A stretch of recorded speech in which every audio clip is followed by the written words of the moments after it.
You are the biggest failure in this family." My sister said those words in the middle of a crowded ballroom, loud enough for everyone to hear. 60 people in designer suits and silk dresses stopped mid-conversation. Crystal chandeliers cast golden light on faces that suddenly found their champagne very interesting.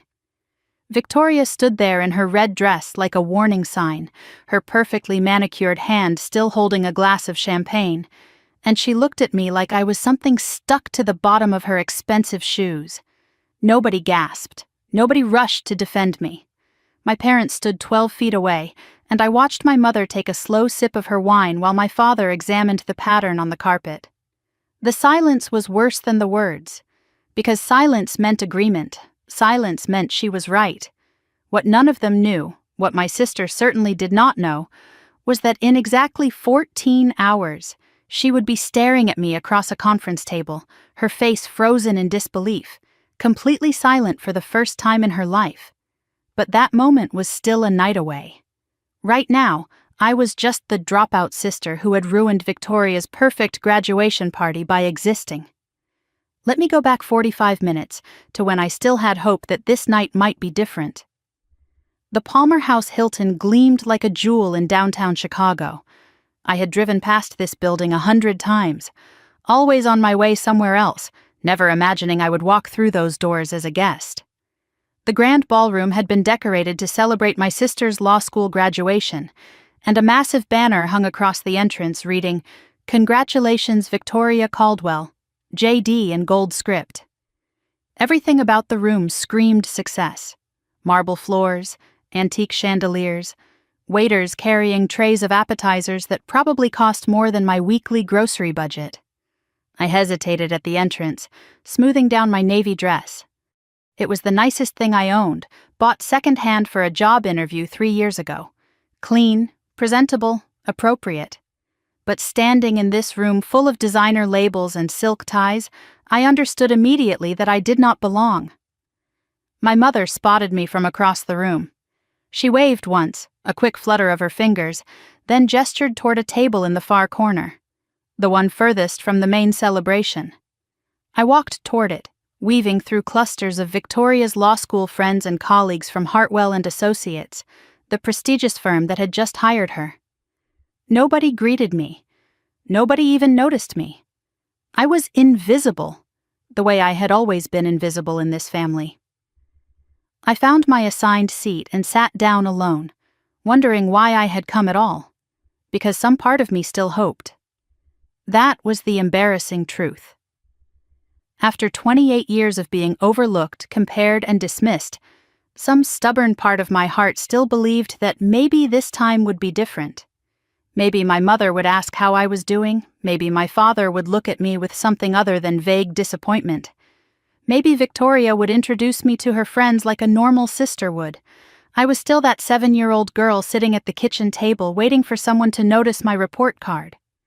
Victoria held court at the center of the room, surrounded by admirers. She laughed at someone's joke, throwing her head back in that practiced way she had perfected in high school. Our father stood beside her, his hand on her shoulder, beaming with a pride I had never once seen directed at me. She caught my eye across the room and smiled. For one second I thought maybe I had been wrong about her. Then she waved me over and I realized my mistake too late. "This is my little sister Meredith," Victoria announced to the group of lawyers surrounding her. "She is between things right now." Someone in a gray suit asked what field I was in, and before I could answer, Victoria cut in smoothly. "She dropped out of college a few years back. Still figuring it out, right, Mary?" The lawyers nodded politely, already losing interest. I stood there with my cheap dress and my invisible life, feeling the familiar weight of being reduced to a footnote in my sister's story. My mother found me near the dessert table 20 minutes later. She pulled me aside with that expression she always wore when I had disappointed her, which was most of the time. "Could you not have worn something nicer?" she whispered. "Victoria's colleagues are here, important people. I told her this was nice." She looked at my dress the way you might look at a stain on white carpet. "It is adequate," she said, "like everything else you do." Then she launched into a recitation of Victoria's achievements. Law review, top of her class. Recruited by the best firm in Chicago. She spoke about my sister like she was describing a miracle. When she mentioned that Nana Rose would be so proud, something twisted in my chest. Nana Rose was the only person who had ever believed in me, and she had been gone for 2 years now. I opened my mouth to say something, anything, but my mother had already spotted someone more important to talk to. I was making my way toward the exit when Victoria intercepted me. Her smile was gone. In its place was the cold irritation she reserved for problems that needed to be solved. "You need to leave," she said quietly. I asked her why. She gestured at my dress, my face, my existence. "You are making me look bad in front of my lawyer friends. Look at you. You do not belong here." I told her I was her sister. She laughed, but there was no warmth in it. "You are an embarrassment," she said. "A college dropout who does what exactly? Plays on computers?" I did not answer. What could I say? That the computers she mocked had built something she could not imagine? That the dropout sister had created an empire while she was memorizing case law? I had kept my success secret for 5 years. I was not about to reveal it now, in the middle of her party, just to win an argument. But Victoria was not finished. She stepped closer, her voice rising just enough for the nearby guests to hear. "You are the biggest failure in this family," she announced. "The only reason you are here is because Mom felt guilty. Do everyone a favor and leave." Silence rippled outward. I saw Margaret Hartwell, the senior partner, watching from a nearby table with an expression I could not read. My parents stood frozen, drinks in hand, not moving to defend me. 28 years of evidence confirmed in a single moment. I did not cry, I did not argue, I simply turned and walked toward the exit, each step feeling like a mile. Behind me, Victoria was already laughing with her friends, the moment forgotten. I was almost to the door when I heard Margaret Hartwell say something to her colleague. I could not make out the words, but I saw her glance at Victoria with something that looked almost like disapproval. I made it to the hallway before I stopped, leaning against the wall to catch my breath. My phone buzzed in my purse, a notification from my executive assistant. The Hartwell team confirmed for tomorrow at 10 a.m. Margaret Hartwell leading personally. I stared at the message for a long time. Victoria's huge client meeting, the one she had been bragging about all night, was with my company. Tomorrow morning, she would walk into my conference room expecting to impress some mysterious CEO. She would find me instead. I could have sent my COO. I could have stayed hidden the way I had for 5 years. But something had shifted inside me. Nana Rose's voice echoed in my memory. "Success is the sweetest when they least expect it." I texted my assistant back. "Tomorrow's meeting.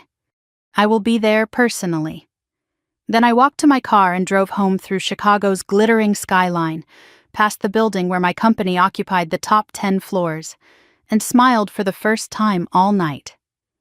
Victoria wanted me gone. Fine, I would be gone.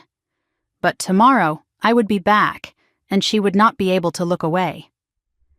The drive home felt longer than usual. Chicago's streets glistened from an earlier rain, and the city lights reflected off wet pavement like scattered diamonds.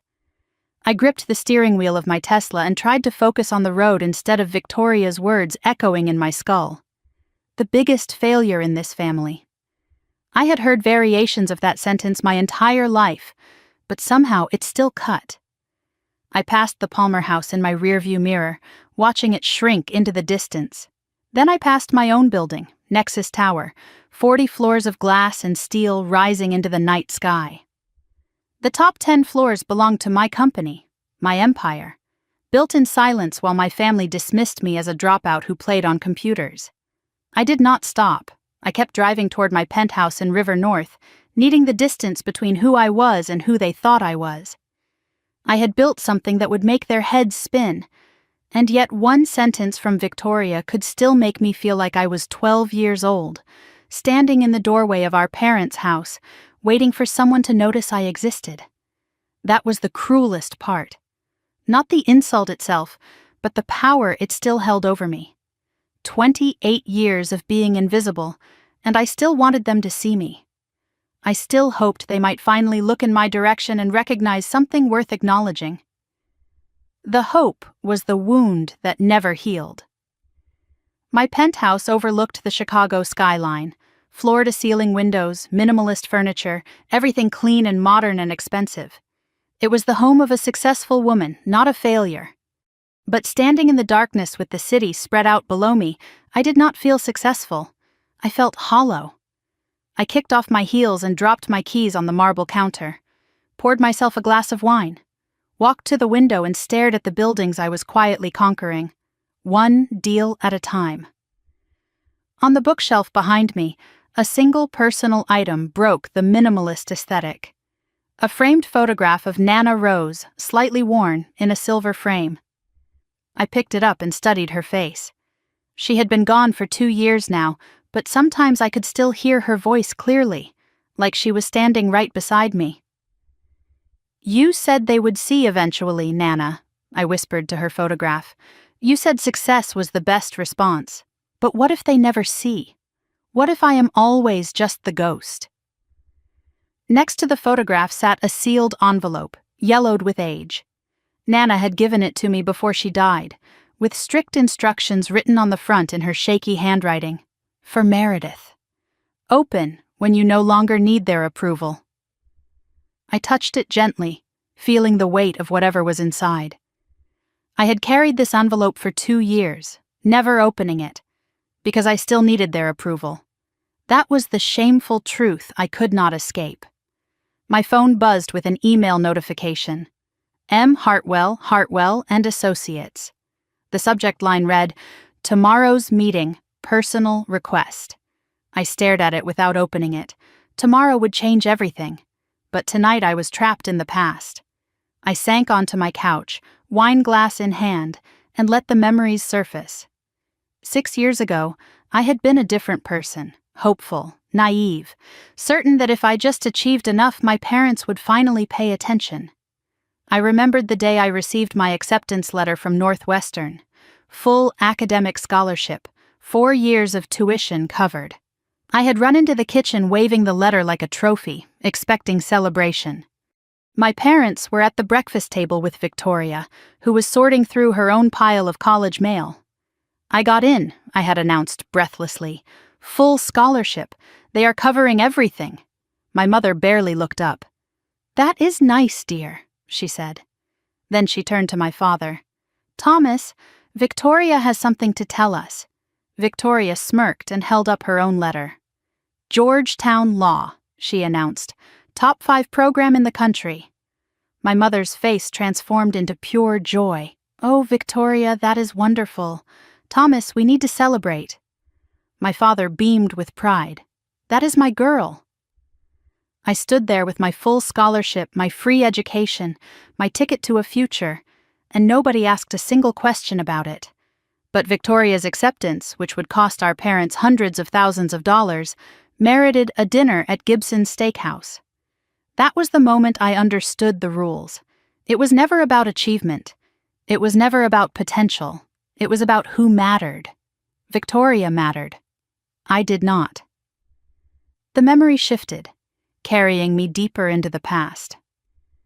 1 month before Nana Rose died, I sat in her small apartment surrounded by books and plants and the smell of lavender.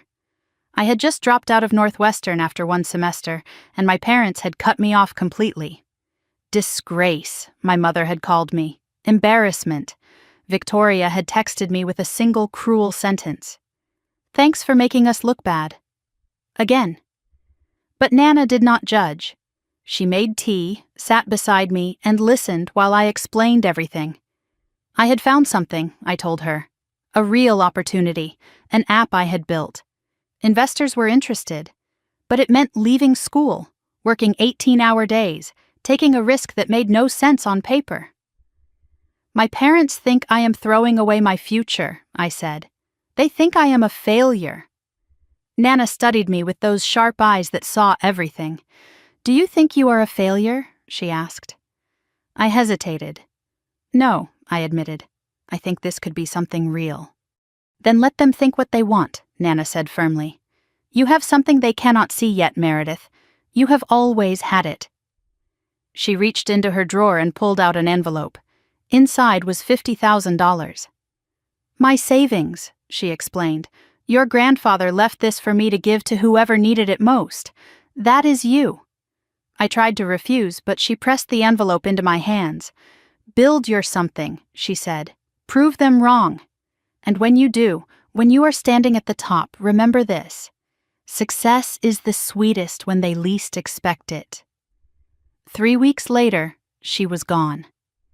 I never got to show her what I built with her gift. I never got to tell her that she was the only person in my family who ever believed I would become anything. But I kept her words close, repeating them like a prayer during the hardest nights.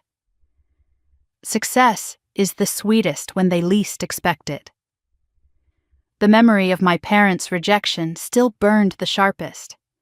1 week after I dropped out, they summoned me to the family home. I stood in the formal living room while they sat like a tribunal, their faces hard with disappointment. You left Northwestern, my father said flatly. A full scholarship. For what? Some internet nonsense? I tried to explain. It is not nonsense. It is a fintech platform. I have investors who believe in what I am building. My mother cut me off. Investors in what? You do not even have a degree.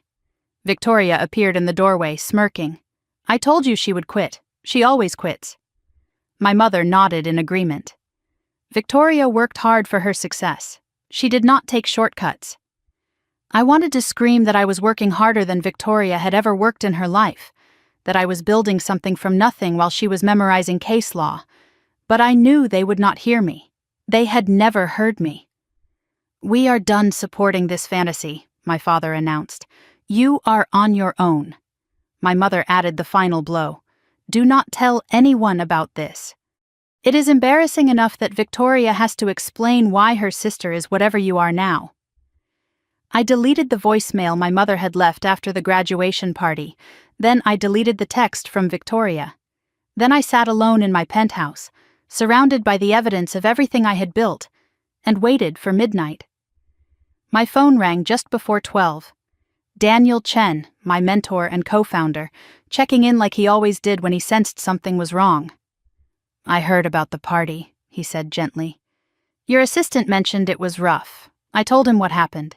Victoria's public humiliation, my parents' silence, the way Margaret Hartwell had watched everything unfold. Daniel was quiet for a moment. The same Margaret Hartwell coming to the meeting tomorrow, he asked. The very same, I confirmed, and Victoria will be there too, as a junior associate on the team trying to sign my company as their client. Daniel exhaled slowly. You could still send Marcus to the meeting. Stay anonymous. They would never know. I could, I agreed, but I will not. Nana Rose told me success is sweetest when they least expect it. I think tomorrow qualifies. For the first time all night, I felt something other than pain. I felt ready. I woke before dawn, but sleep had barely touched me anyway. Victoria's words had played on repeat all night, mixing with memories and fury until I gave up trying to rest. Now sunlight streamed through my penthouse windows, and I had a choice to make. I could send my COO to the Hartwell meeting, stay hidden, remain the invisible dropout sister. Or I could walk into that conference room myself and watch my sister's world collapse around her. I chose the second option before my feet even touched the floor. My morning routine felt different today. Every action carried weight. I meditated for 10 minutes, trying to quiet the noise in my head, made coffee and scrolled through overnight market reports on my phone. Checked emails from international partners who had no idea their CEO was the black sheep of the Caldwell family. This was who I was every day, disciplined, focused, invisible by choice. But today, the invisibility would end. I stood in my walk-in closet and studied the rows of designer suits I never wore around my family.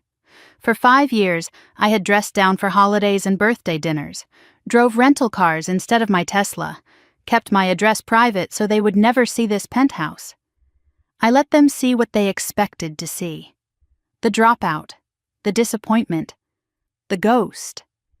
Today, I would show them the woman I had become when they were not watching. I selected a charcoal Armani suit, a silk blouse the color of cream, and Louboutin heels that added 3 inches to my height. The armor of success.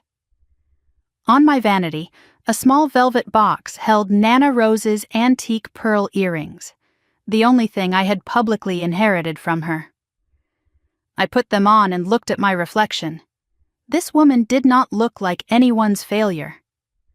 The drive to downtown Chicago felt like a march toward battle. I passed Millennium Park, past the bean catching morning light, past the familiar landmarks of a city I had quietly conquered. Then Nexus Tower came into view, and my heart swelled with something I rarely let myself feel. Pride. 40 stories of glass and steel, modern architecture that dominated the financial district skyline. The logo was subtle, but unmistakable. Nexus Financial, spelled out in brushed steel letters above the entrance. My company occupied floors 30 through 40. The executive suite sat at the very top, with views that stretched to the horizon in every direction. I pulled into the underground parking garage and stopped in my reserved spot. A small sign read, M. Caldwell, CEO. I sat there for a moment, hands on the steering wheel, letting the reality sink in. 9-figure valuation. 240 employees. Partnerships with 3 of the largest banks in the country. And at the top of it all, the college dropout, the family disgrace, the biggest failure in the Caldwell family. Me. I took the private elevator up, watching floor numbers climb. Each floor represented years of 18-hour days, sleepless nights, problems that seemed impossible until I solved them, rejections that stung until I proved them wrong. The elevator opened onto the 40th floor, and I stepped into the space I had built from nothing. My corner office overlooked all of Chicago. Floor-to-ceiling windows, minimalist desk with multiple monitors, fresh flowers delivered every morning because I could afford small luxuries now. One personal item sat on the bookshelf, a framed photograph of Nana Rose, identical to the one in my penthouse. I touched it gently, drawing strength from her memory. In the desk drawer, I kept her handwritten letter. Not the sealed one, but the first one she had written me years ago. I had read it 100 times during the hardest moments of building this company. You have something they cannot see yet, Meredith. You have always had it. She had given me $50,000 to start. Seed money for a dream that everyone else called foolish. I remembered my first office, a corner booth in a coffee shop where I coded for 20 hours straight. Remembered the first investor meeting where I was rejected before I finished my pitch. The 15th meeting where someone finally said yes. Year 1 brought 5 employees and our first major client. Year 2 brought Series A funding and a real office. Year 3 brought Daniel Chen, a successful tech entrepreneur who saw something in me worth betting on. He joined as co-founder and brought the expertise and connections I desperately needed. Year 4 brought Series B funding and explosive growth. Year 5 brought the 9-figure valuation and acquisition offers I turned down because I was not finished building. Through all of it, my family never knew. I kept my name out of the press. Declined interviews. Let my COO be the public face while I worked behind the scenes. Not because I was ashamed, because I wanted to prove myself without the Caldwell name, without their doubt poisoning everything I touched. I wanted to succeed in silence, so when I finally spoke, there would be nothing left to question. A knock on my office door pulled me back to the present. Daniel walked in carrying 2 cups of coffee, dressed casually in jeans and a blazer. His silver-streaked hair and calm presence always steadied me. He was the only person who knew the full story of my family, the dismissals, the favoritism, the way Victoria had spent our entire lives tearing me down. He set a coffee cup on my desk and studied my face.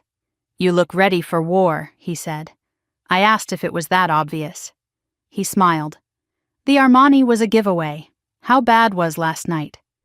I told him everything. Victoria's public humiliation, the silence of my parents, the way Margaret Hartwell had watched it all unfold with an unreadable expression. Daniel's face darkened as he listened. "She said that?" he asked. "Publicly?" "Loudly," I confirmed, proudly. "Then she told me to leave because I was making her look bad." Daniel set down his coffee with more force than necessary. "And Margaret Hartwell heard this?" "Front row seat," I said. Daniel slid a folder across my desk. "The Hartwell and Associates pitch package." I opened it and found myself staring at page 3, where the dedicated team for the Nexus account smiled confidently in professional headshots. Victoria Caldwell, Junior Associate. There she was, looking polished and perfect, completely unaware that she was pitching her own sister's company. I closed the folder and looked at Daniel. "The irony is not lost on me," I said. He nodded slowly. "She has been telling everyone she is the lead on this account. Landing Nexus would put her on partnership track. Her entire career trajectory depends on signing this client. And the client is me," I said. "The biggest failure in the family." Daniel's expression was serious. "You could still send Marcus to the meeting. Stay anonymous. They would never know." I knew he was right. I could stay hidden. Let my family continue believing I was nothing. But something had shifted inside me. I was tired of being the ghost. Tired of letting them erase me from every room I entered. My phone buzzed with a text from my mother. "Victoria is glowing this morning. Big meeting today. Could make her career. So proud of her. When will you do something with your life?" I showed Daniel the message. He read it, exhaled slowly, and looked at me with understanding. "Forget what I said about staying anonymous," he said quietly. "Make them choke on their assumptions." I put away my phone and straightened my jacket. In 90 minutes, that elevator would open. Victoria would walk into my conference room expecting to impress some mysterious CEO. She would see my name on the door, my company on the walls, my empire spread out before her. And she would understand that every cruel word, every dismissal, every time she called me a failure, she was wrong. The intercom on my desk crackled with my assistant's voice. "Ms. Caldwell, security just called. The Hartwell team has arrived in the lobby. They are on their way up." I touched Nana's pearls, feeling their warmth against my skin. Smoothed my Armani jacket. Took one last look at the city I had conquered in silence. "Send them in when they are ready," I said. And I waited for my sister to walk into a reality she never imagined. 13 minutes until Victoria arrived. I sat alone at the head of the executive conference room table, staring out at Chicago spread below me like a map of everything I had conquered in secret. The clock on the wall ticked steadily toward 10 a.m. My coffee had gone cold, but I could not bring myself to drink it anyway. Nerves hummed beneath my skin despite my outward calm. Nana's pearls felt warm against my throat, a reminder that I was not truly alone. Somewhere in the lobby 40 floors below, my sister was probably rehearsing her pitch, checking her reflection, dreaming of the partnership track this deal would put her on. She had no idea what waited for her at the top of this building. In 13 minutes, 2 versions of my life would collide. The daughter they dismissed and the CEO they needed. The ghost and the woman who owned everything they could see from this window. I had spent 5 years keeping these worlds separate. Now I was about to watch them crash into each other. My phone lit up on the conference table. "Dad." I stared at the screen, watching it ring. Once, twice, 3 times. He had not called me in months. Victoria must have mentioned the big meeting, must have filled him with pride about the career-defining opportunity ahead of her. I let the call go to voicemail. A minute later, the notification appeared. I should have deleted it without listening. I should have protected myself from whatever dismissal he had recorded. But some wounded part of me still wanted to hear my father's voice, still hoped against all evidence that he might say something kind. I pressed play and held the phone to my ear. "Meredith, it is your father." His voice was clipped, efficient, the tone he used for obligations rather than conversations. "Your mother mentioned you left Victoria's party early last night. That was disappointing. Victoria worked hard for that celebration. The least you could do was stay and support her. Anyway, she has an important meeting today. Career-defining, apparently. Try to be happy for her success, even if. He paused, and I could hear him searching for words he did not want to say. Well, just try. Call your mother back. She worries. The message ended. I sat there in the silence, letting his words sink into old wounds. Even when he called me, he was not really calling for me. Every sentence circled back to Victoria. Her party, her career, her success. I was just the disappointing footnote, the obligation he checked off his list before moving on to things that mattered. The voicemail carried me back to a memory I had tried to bury. 2 years ago, Christmas Eve. I had driven to my parents' house with gifts in my trunk and hope in my chest. I had just closed my Series B funding round. Nexus Financial was valued at 9 figures. I had decided to finally tell my family the truth about what I had built. The house smelled like pine and roast beef when I walked in. Decorations sparkled on every surface. For one moment, standing in the doorway with snow melting on my coat, I had felt like I was coming home. I gathered everyone in the living room. I have something to tell you, I announced. Something I have been waiting to share.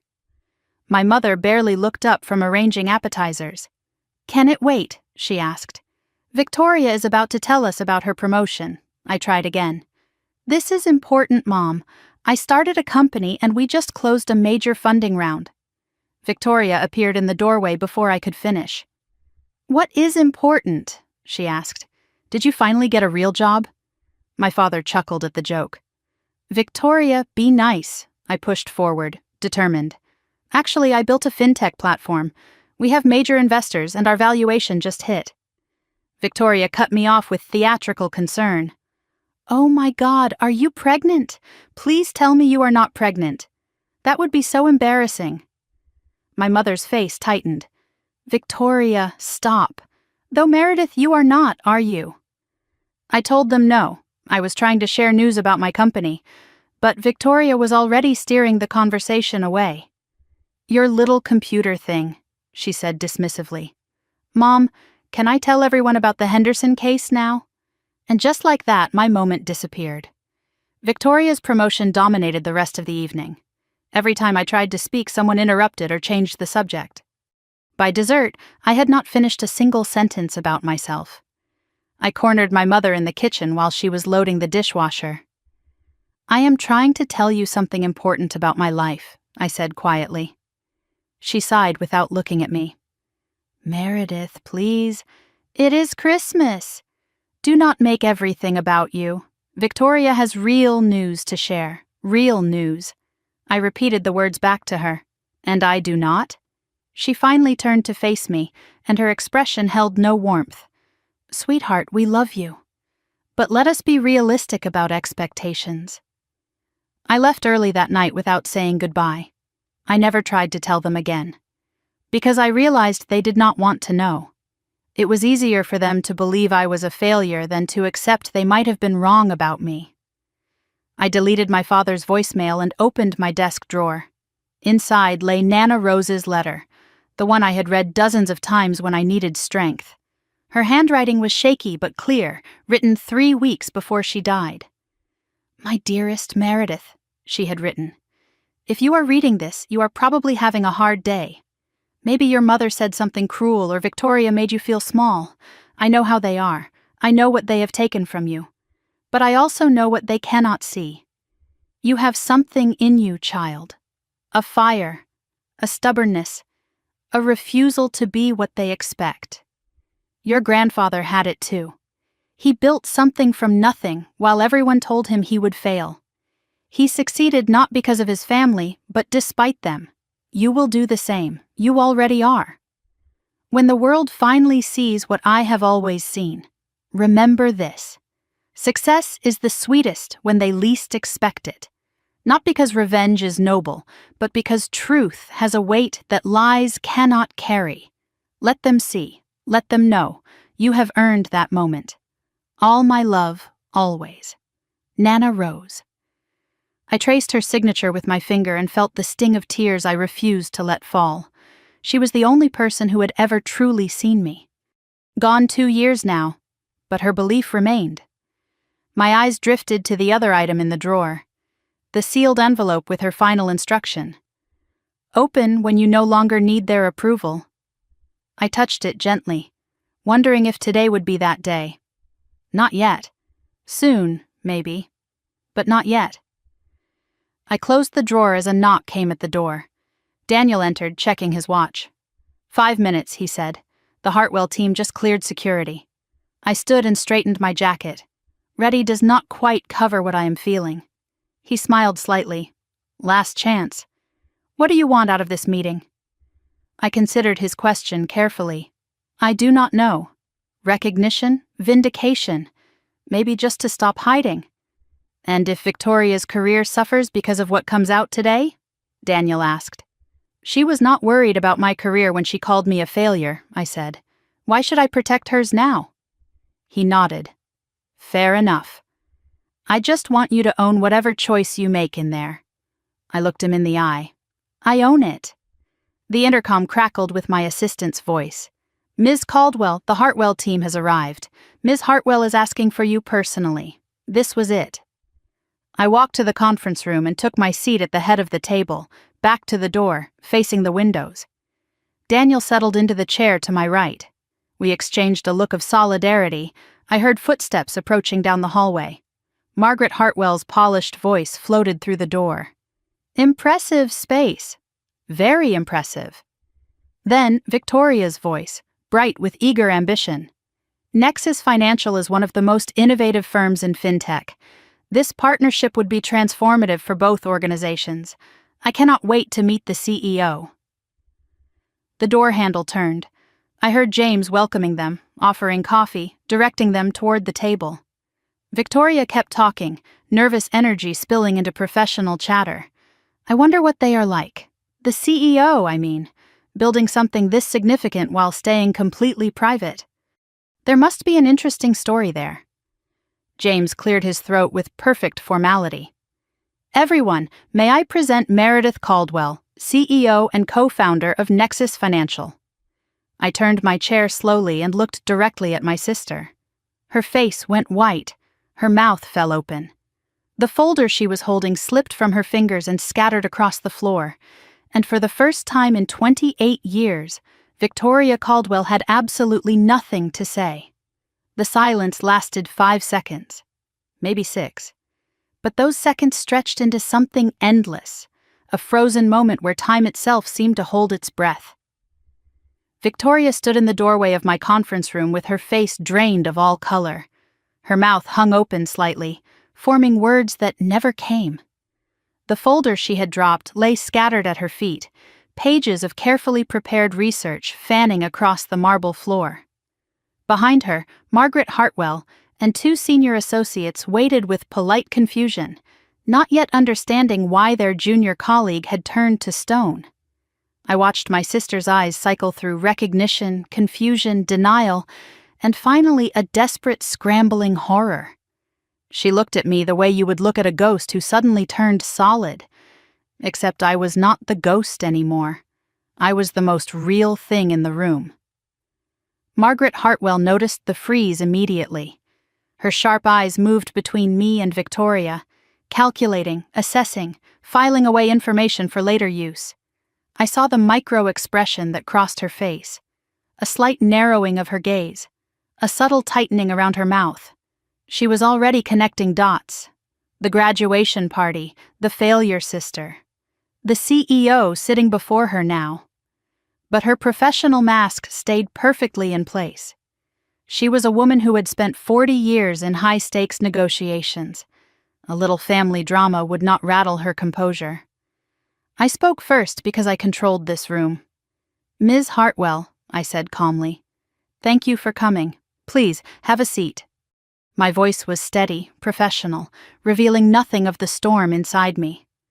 Margaret recovered with impressive grace, stepping forward to shake my hand while Victoria remained frozen behind her.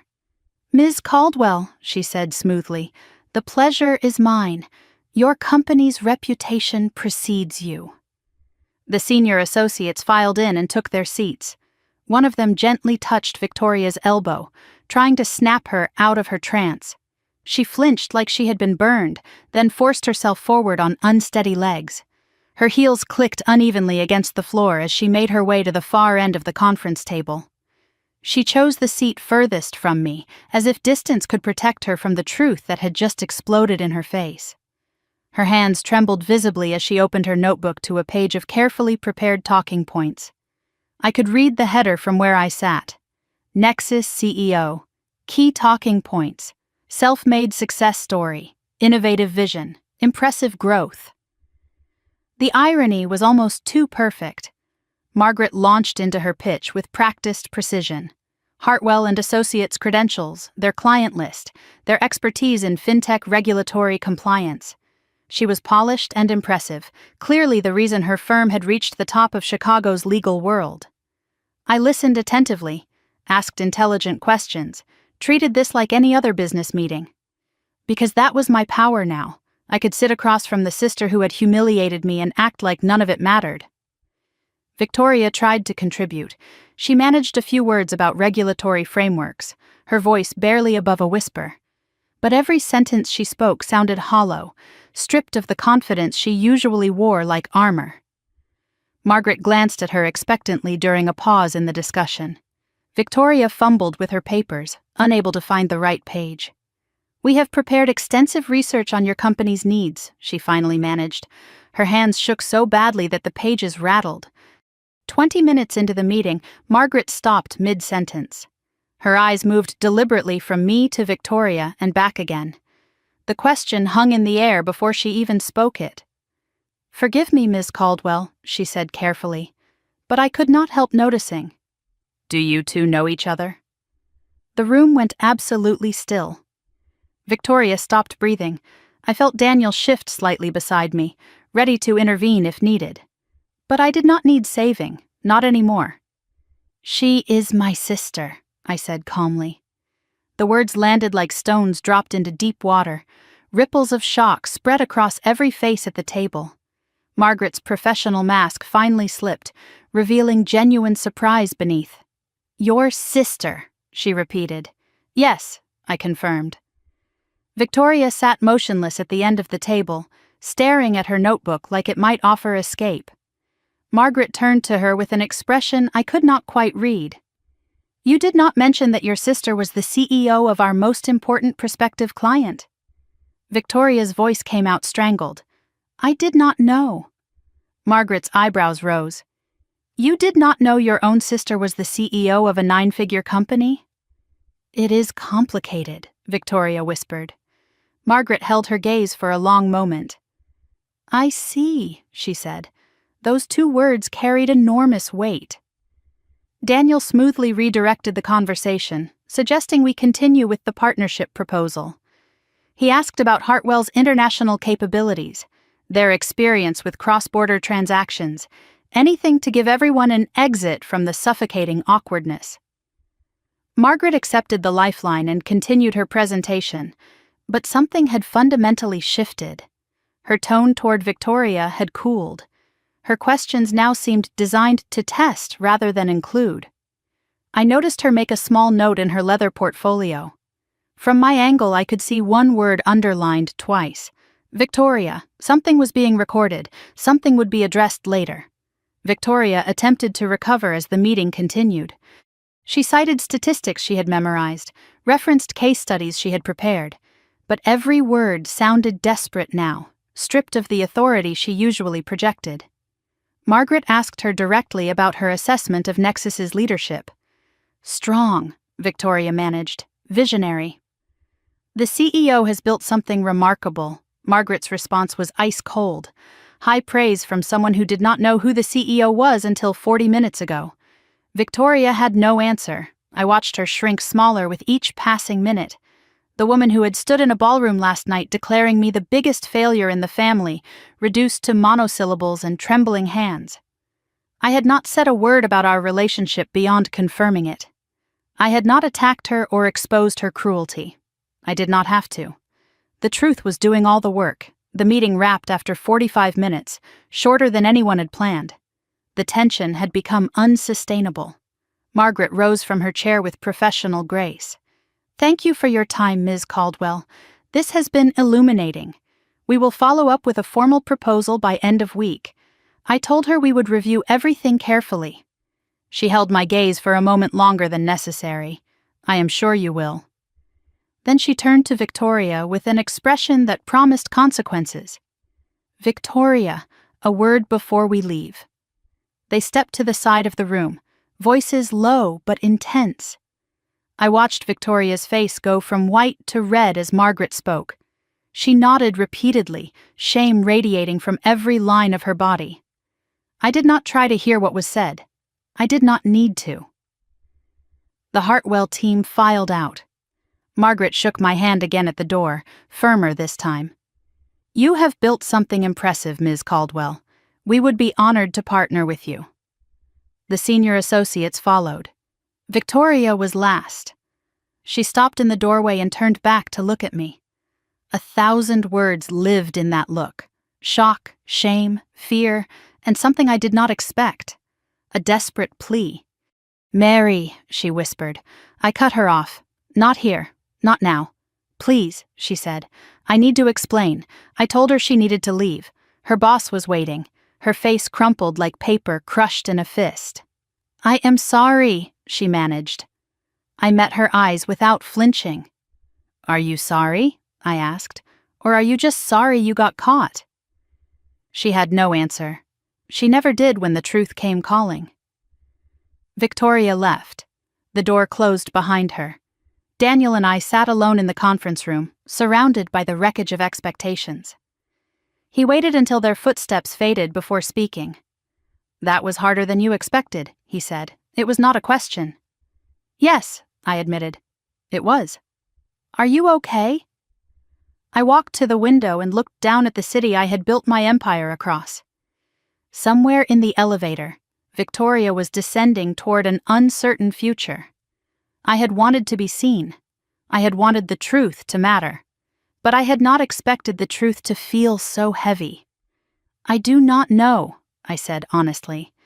"But I think I am about to find out." My phone buzzed in my pocket. A text from my mother. "Victoria just called me hysterical." "What did you do?" "Call me immediately." The family storm was just beginning. I stood at the window of my conference room, staring at the text from my mother. "Victoria just called me hysterical." "What did you do?" "Call me immediately." Of course. Of course, the first response was blame. My sister had spent 28 years tearing me down, had publicly humiliated me less than 24 hours ago, and somehow I was already the villain. Daniel watched me from across the room, reading my expression. He did not need to ask what the message said. "Family," I told him. "The apocalypse is starting." He nodded slowly. "You going to answer?" "Not yet. Maybe not at all." "They are going to keep calling," he warned. "Let them," I said, and I meant it. My phone buzzed again, Dad this time. I watched it ring through to voicemail, then it rang again immediately. Then a text appeared. "Answer your phone." This is serious. The siege had officially begun. I pocketed my phone and told Daniel I needed to leave. I could not process this here, surrounded by the evidence of everything I had built in secret. I needed space and privacy and room to think. Daniel understood. "Go," he said. "I will handle anything that comes up. Call me if you need backup with the family." I drove home through Saturday morning traffic with my phone buzzing every few minutes. I ignored every notification. My mind kept replaying the meeting. Victoria's face draining of color, Margaret's sharp eyes calculating, the scattered papers on the conference room floor. The satisfaction I had expected was not there. Something heavier had taken its place. My penthouse felt different when I walked through the door. The secret was out now. Victoria knew where I worked. Soon she would know where I lived. The walls between my two lives had crumbled completely. I dropped my keys on the counter and finally looked at my phone. 7 missed calls from my mother, 4 from my father, 12 texts growing increasingly urgent and angry, 1 voicemail from Victoria that I was not ready to hear, and buried among the family chaos, A message from an unknown number. Ms. Caldwell, this is Margaret Hartwell. I would like to speak with you privately at your earliest convenience. It concerns a personnel matter. Victoria's fate was already being decided. I knew I could not avoid my parents forever. Better to control the confrontation than let it ambush me later. I poured myself a glass of water, sat on my couch, and called my mother.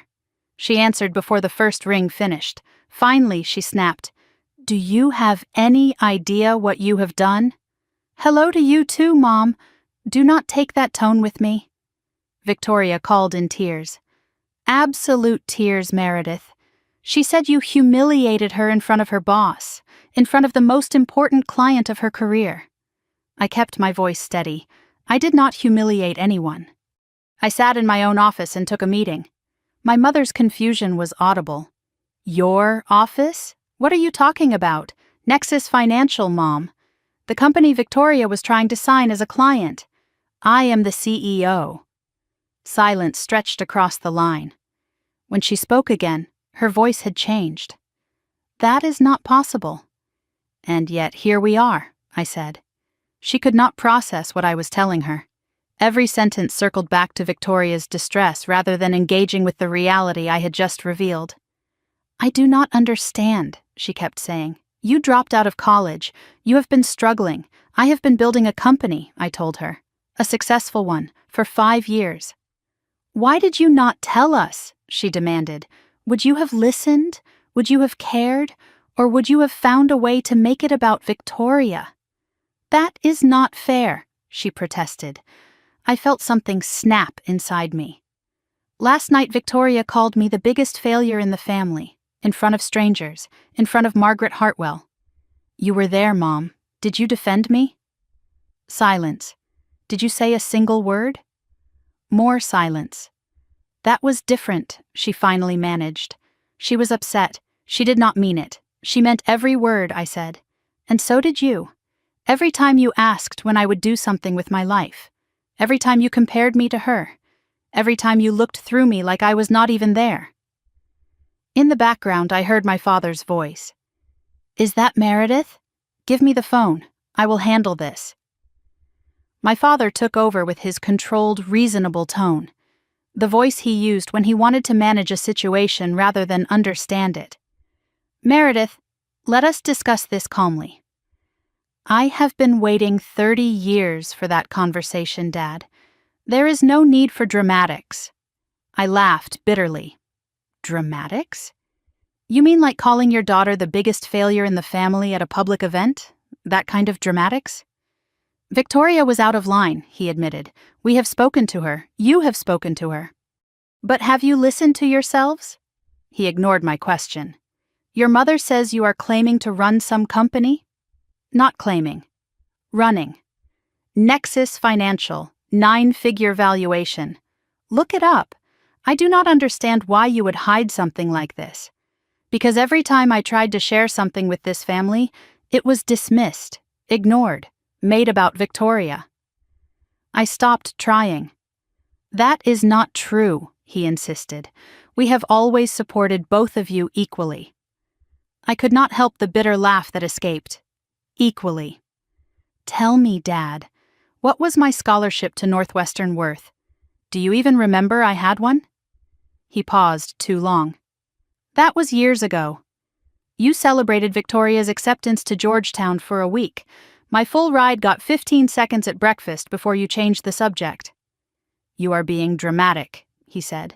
I am being accurate. There is a difference. He shifted tactics then, trying to make this about family unity and moving forward.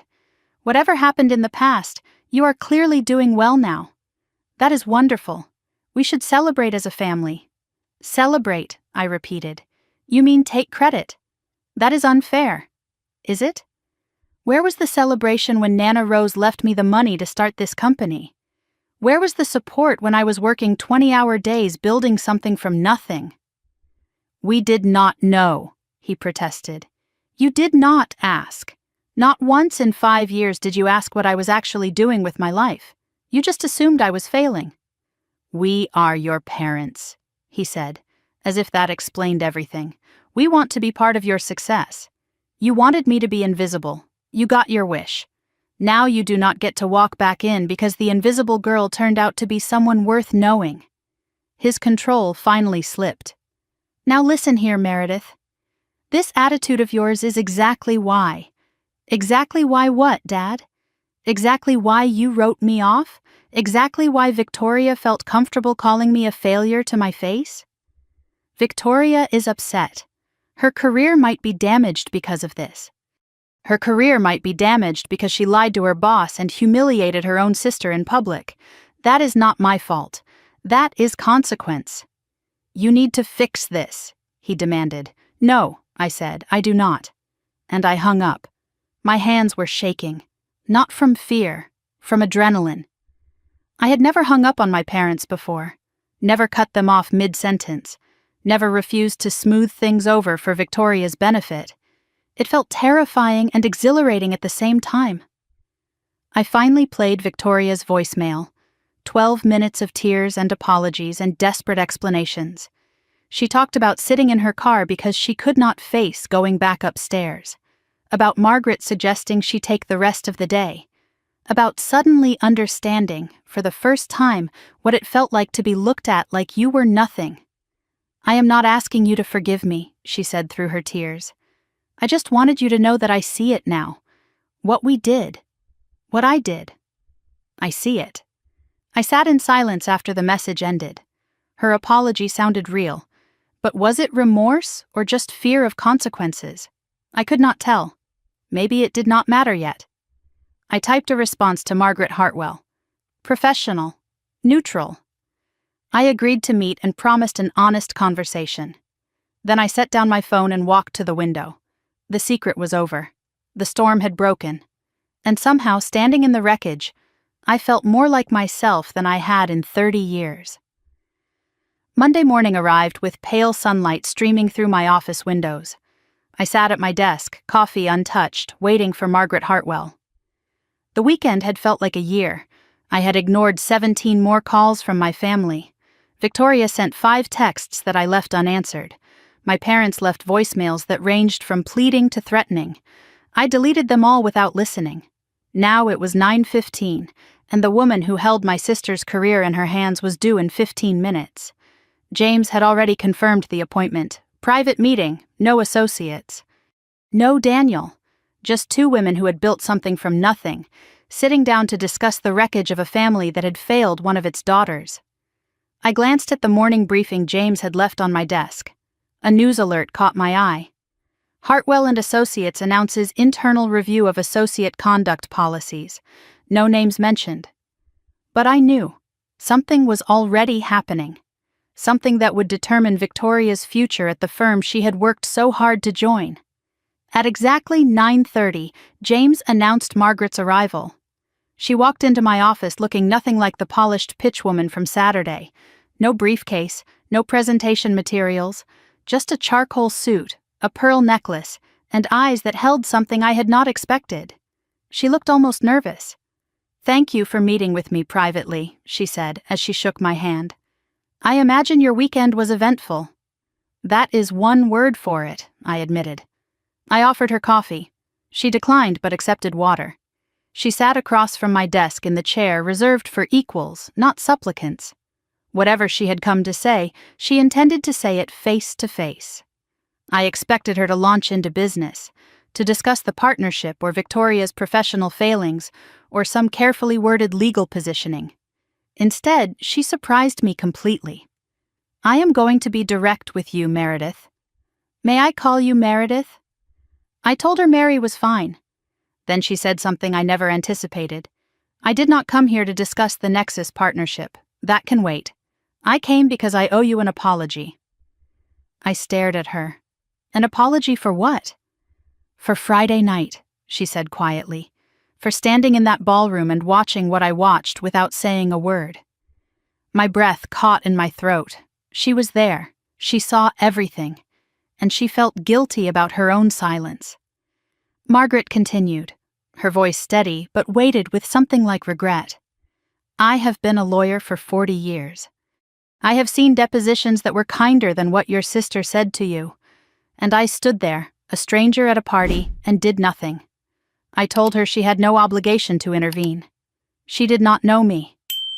Decency does not require acquaintance, she replied. I was silent because it was convenient, because intervening would have been awkward, because I told myself it was not my business. She paused. I am not proud of that. Something shifted in my chest. A lock I did not know existed clicking open. You are the first person to apologize for not defending me, I said slowly. My own parents have not managed that. Margaret met my eyes without flinching. Then your parents and I have something in common. We both failed you that night. She told me what she had witnessed, how she had been standing near Victoria when my sister approached me, how she had heard every word of the confrontation. Biggest failure, making me look bad. The dismissal and the cruelty delivered with casual confidence. She described watching my face as the words landed, watching me walk away with dignity while my sister laughed with her friends. When Victoria introduced you, she said between things, she called you. I remember thinking how dismissive it sounded. Then I watched her tear you apart in front of 50 people. And I thought, that is not just cruelty. That is years of practice. She has done this before. My whole life, I confirmed. She has been doing it my whole life. I suspected as much, Margaret said. For 28 years I had been invisible in my family, dismissed and diminished and overlooked. And here was a stranger, a powerful woman who owed me nothing, seeing the truth I had lived with alone, validating what I had always known but could never prove. The tears I had been holding back threatened to spill over, but I held them in. I had cried enough for my family. I would not cry in front of Margaret Hartwell. She shifted the conversation to Victoria's position at Hartwell. I need to discuss your sister's future at my firm, she said. You deserve to know what is happening. I told her she did not owe me that information. It was her firm, her decision. But she shook her head. I built Hartwell on one principle, integrity. Victoria compromised that principle in multiple ways. She publicly humiliated someone, which shows poor judgment. But she also failed to disclose that her sister was the CEO of our most important prospect. Whether she knew or not, she should have asked. She should have done basic due diligence on the client she claimed to be leading. I told Margaret that Victoria genuinely did not know about my company. No one in my family did. Margaret nodded slowly. So I gathered. But here is the problem. Her behavior at the party and her professional conduct are now intertwined. If I keep her on this account, it is a conflict of interest. If I remove her, I am punishing her for treating her sister badly. She paused. It is complicated. Then she asked me a question that stopped me cold. I want to ask you something, and I want an honest answer. Not what you think I want to hear. Not what protects Victoria or destroys her. Just the truth. I agreed. If you were me, she said carefully, knowing everything you know about Victoria, about your family, about what she did, what would you do? The question hung in the air. Margaret was giving me power over Victoria's fate. I could destroy my sister's career with a single word. Part of me wanted that. The part that remembered every cruel comment, every dismissal, every time Victoria had made me feel worthless. But another part of me remembered Nana Rose's voice. Success is the sweetest when they least expect it. Not when you wield it as a weapon. I told Margaret the truth. Victoria was cruel to me Friday night. She has been cruel to me our entire lives. She never saw me as an equal, never respected me, never once asked about my life with genuine curiosity. Margaret waited. I was not finished. Victoria is also smart. She worked hard for her position. She did not lie about her qualifications. She lied about knowing her sister was the CEO. That is personal failing, not professional incompetence. If you fire her for what she did to me, you are not punishing a bad lawyer. You are punishing a bad sister. Those are different crimes. And honestly, I do not want that power. I do not want to be the reason she loses her career. Margaret studied me for a long moment. Even after everything she has done? especially after everything she has done. If Victoria loses her job, I want it to be because of her own choices. Not my revenge. That is her karma to earn, not mine to deliver. Margaret's expression shifted into something like respect. You could have destroyed her. Most people would have. I am not most people, I said. No, she agreed. You clearly are not.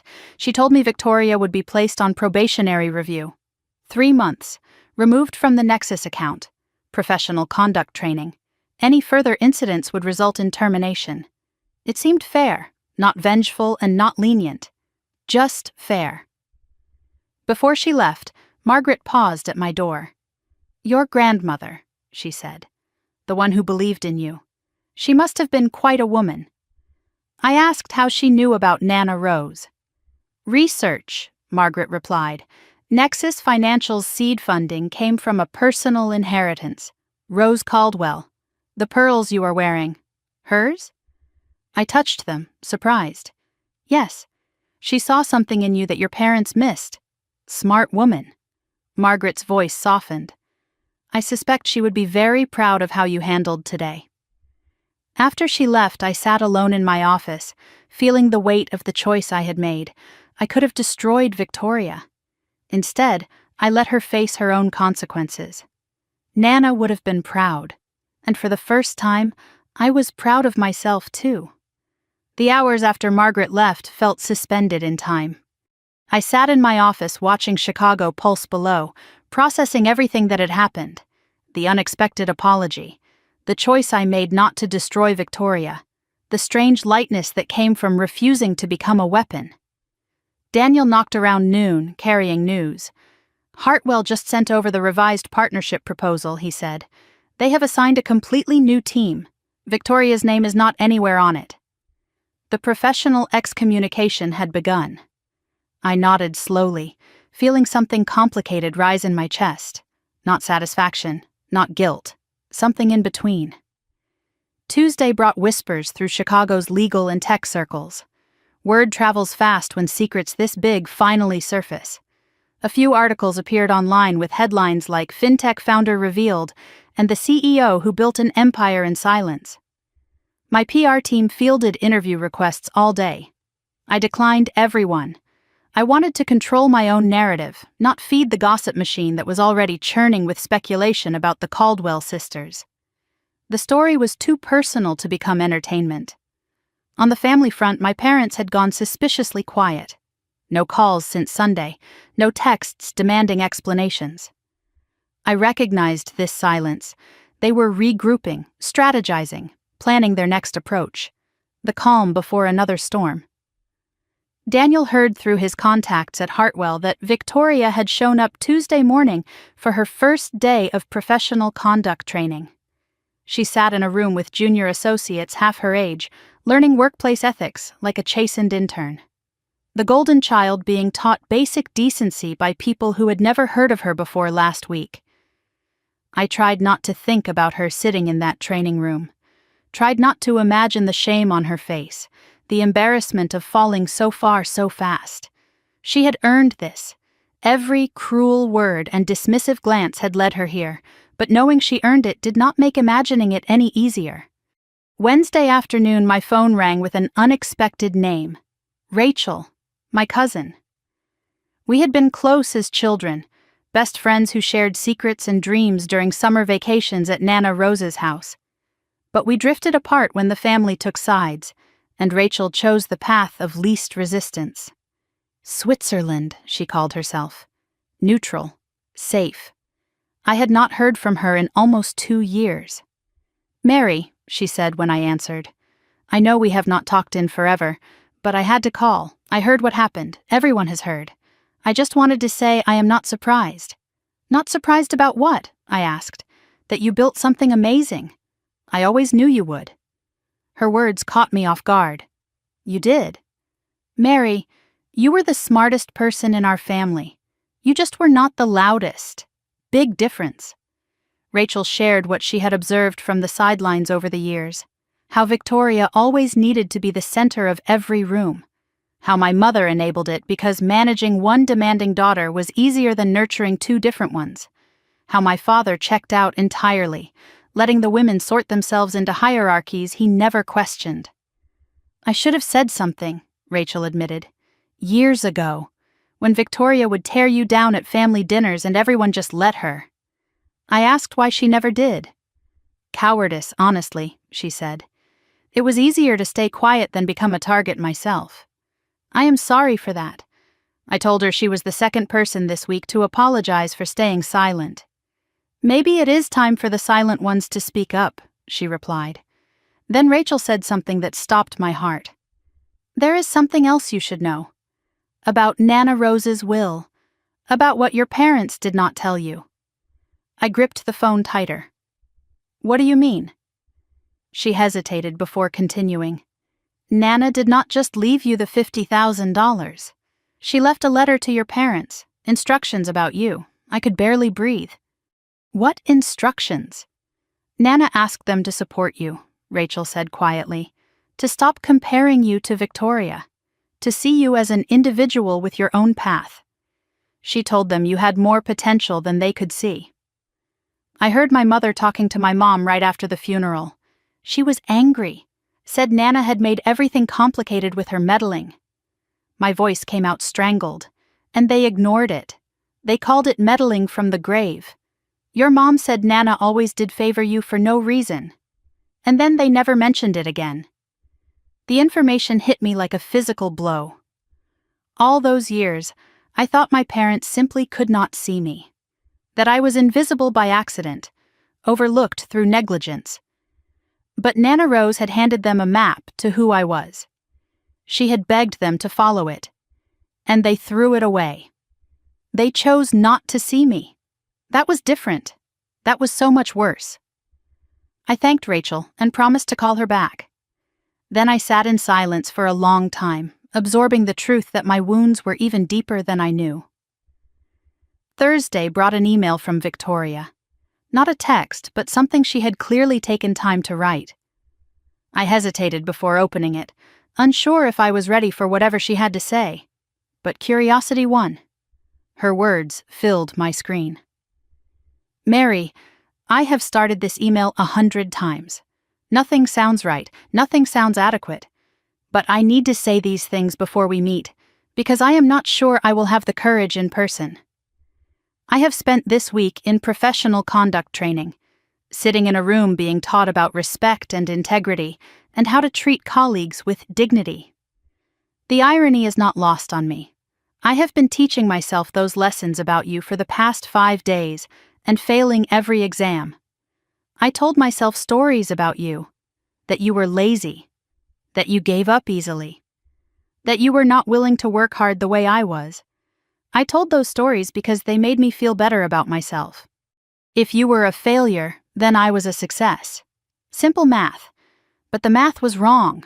You were not failing. You were building. In silence. Without support. Without anyone believing in you except Nana Rose. Nana Rose. She must have seen something I refused to see. She always did love you differently. I thought it was favoritism.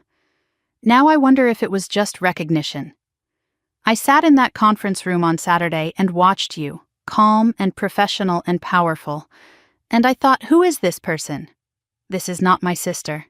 My sister is a dropout who could not commit to anything. But that was never true, was it? That was just the story I needed to tell myself. I do not expect forgiveness. I do not deserve it. I just want you to know that I finally see what I did, what we all did. I am ready to talk whenever you are. Victoria. I read the email twice. Something shifted in me. Not forgiveness, but understanding. Victoria was doing the work, at least in words. Whether actions would follow remained to be seen. I forwarded the email to Daniel with one line. What do you think? His response came an hour later. I think she is scared. I think she means it. I think only you can decide if that matters. The choice was still mine. Friday evening found me at my penthouse, looking at Nana Rose's photograph. The sealed envelope sat in its drawer, patient as always. I thought about everything I had learned this week. Victoria's professional humiliation, Rachel's revelation about Nana's ignored instructions, Margaret's unexpected apology, the email that showed Victoria might be capable of growth. What did I want now? Not revenge. That was never really the point, not even reconciliation. That was asking too much too soon. Something simpler. I wanted to be heard. I wanted to say the things I had swallowed for 28 years. And then I wanted to choose what came next. I picked up my phone and typed a message to Victoria. Tomorrow, 2 p.m. My place. I will send you the address. Her response came within seconds. I will be there. Thank you, Mary, for giving me a chance. I set down my phone as another message arrived. My mother. Victoria told me you are meeting her tomorrow. Please do not ruin this. She has been through enough. Be gracious. Be the bigger person. Do not let your resentment destroy what is left of this family. Be the bigger person. As if I had not been the bigger person my entire life. I deleted the message without responding. Tomorrow was not about being gracious. Tomorrow was not about protecting Victoria or appeasing my mother. Tomorrow was about me. Finally, completely, unapologetically me. Saturday afternoon arrived with pale winter light filtering through my penthouse windows. I had spent the morning cleaning, rearranging furniture, burning nervous energy on tasks that did not matter. 2 chairs now sat positioned by the window, facing each other. Deliberate staging. No couch intimacy. This was not a reunion. It was a reckoning. Nana Rose's pearls hung warm against my throat. I had chosen simple clothes today. Black pants, cream blouse, no armor, just myself. The clock on my wall showed 1:47. 13 minutes until Victoria arrived. I stood at the window watching Chicago sprawl below me and tried to organize 28 years of silence into something I could speak aloud. But the words would not line up neatly. They never did when the wounds ran this deep. I had rehearsed 100 versions of this conversation in my head. None of them felt right. So I decided to let the truth come as it would, messy and raw and imperfect. I glanced at my desk drawer where Nana's sealed envelope waited. Open when you no longer need their approval. Maybe today would be that day. Maybe not, but I was closer than I had ever been. The doorbell rang at 1:58. Victoria was early. Of course she was. She had never been late to anything important in her life. The chime echoed through my penthouse, and I took one breath before crossing to the door. I opened it to find a woman I barely recognized. Victoria stood in my hallway looking nothing like herself. No designer suit, no power blazer, just a simple dress, minimal makeup, hair down around her shoulders. She seemed smaller somehow, diminished. The confidence that usually radiated from her like heat from a fire had guttered out completely. She held nothing but her purse and visible anxiety. Her eyes moved past me into the penthouse, widening as she took in the space. "This is beautiful," she said quietly. "I did not know you lived like this." "There is a lot you did not know," I replied. "I am beginning to understand that." She stepped inside, and her gaze swept across the floor to ceiling windows. The minimalist furniture, the obvious markers of success she had never imagined I possessed. Then her eyes found the photograph of Nana Rose on the bookshelf and stayed there. Something flickered across her face. Grief, maybe. Or regret. I gestured toward the chairs by the window and she walked toward them slowly, like someone approaching a cliff edge. She sat. I took the opposite chair. Close enough to see every expression. Far enough to maintain boundaries. Neither of us spoke for a long moment. Chicago hummed below us. The weight of everything unsaid pressed down on the room.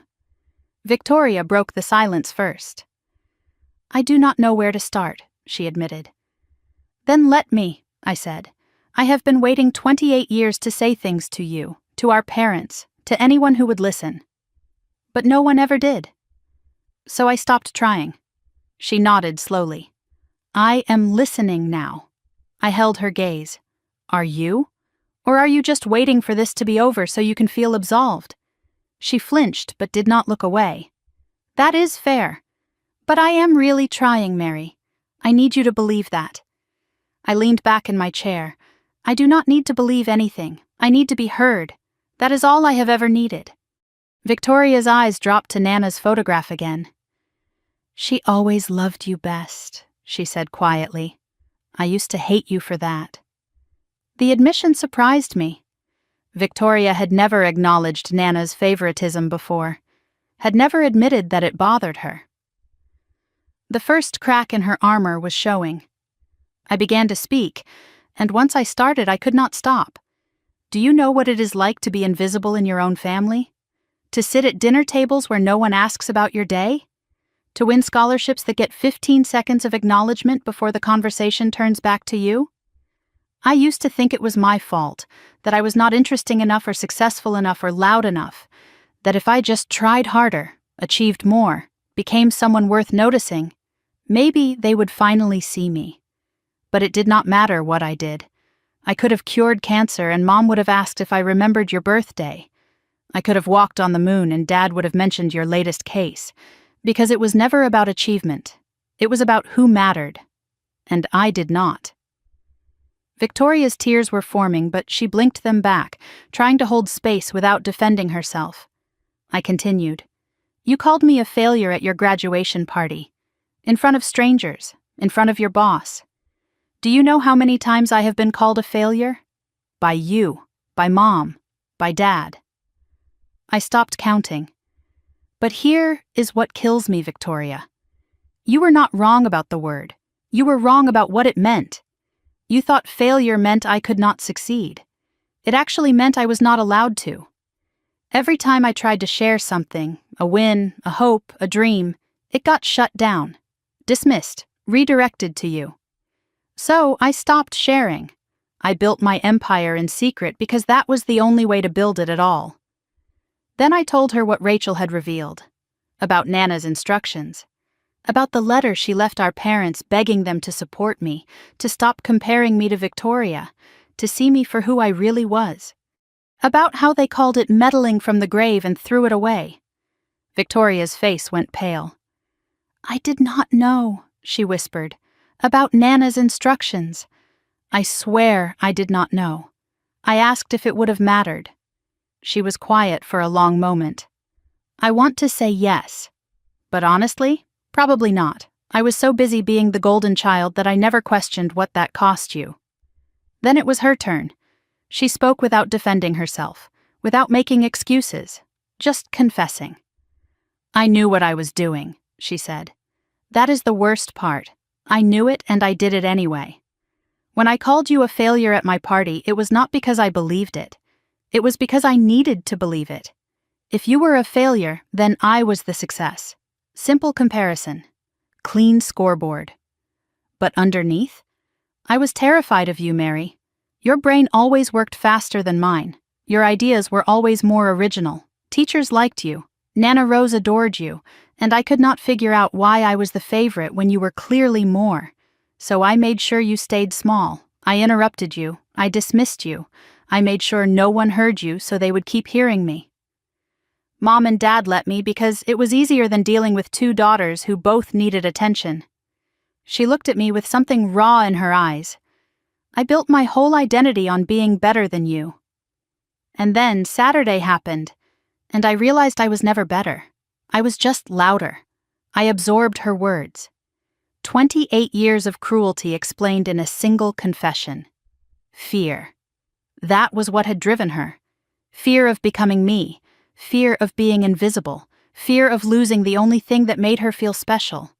It did not excuse what she had done, but it helped me understand it. Victoria asked me what I wanted now. What would it take for us to be something other than enemies? I told her the truth. I do not forgive you.